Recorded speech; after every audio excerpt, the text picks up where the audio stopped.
कमला हारिस हिंदुस्तानी emigrants की पहली नस्ल से हैं। 2020 से 2024 तक कमला अमेरिका की नायब सदर रही और 2024 के इंतखाबात में कमला को डेमोक्रेट्स की जानिब से सदर के लिए नामजद किया गया है। सदर जो बाइडन ने डेमोक्रेट्स की जानिब से सदारती टिकट के लिए उनकी जगह कमला हारिस की नामजदगी की तौसीक की।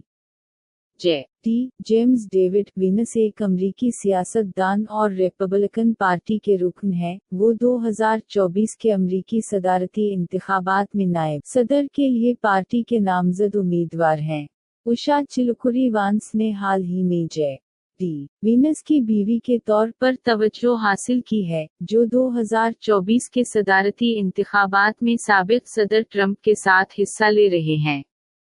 डॉक्टर आसिफ महमूद पाकिस्तानी नजाद हैं। आसिफ महमूद डेमोक्रेटिक पार्टी के टिकट पर कैलिफोर्निया से कांग्रेस के लिए इंतखाब लड़े, लेकिन वो इलेक्शन नहीं जीत सके। पाकिस्तानी नजाद जोड़ा खिजर और गजाला खान 2016 में सियासी शोहरत पाने वाली शख्सियत बन गए, जब इन्होंने डेमोक्रेटिक नेशनल कन्वेंशन में अपने बेटे कैप्टन हुमायूं खान के बारे में बात की, जो कि इराक में हलाक होने वाले अमरीकी फौजी था। 2016 में डोनाल्ड ट्रंप ने अपनी तकरीर में हुमायूं के वालिदैन को गोल्ड स्टार वालिदैन का लक़ब दिया। बहुत से और भी पाकिस्तानी, भारतीय और एशियाई नजाद अफराद हैं जिनका अमरीकी सियासत में वाज़ा किरदार है।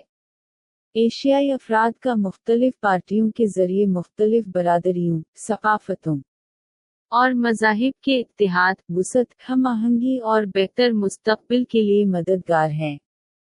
डोनाल्ड ट्रंप और कमला हारिस इंतखाबात 2024 के हरीफ हैं। उन दोनों में से जो भी सदर बनता है, ज़रूरी अक़दाम यही होंगे कि तमाम अमरीकी रंग, नस्ल, कबीला और मजहबी तौर पर मुत्तहिद रहीं। एशियाई अमरीकियों की भी यही ख्वाहिश और कोशिश है।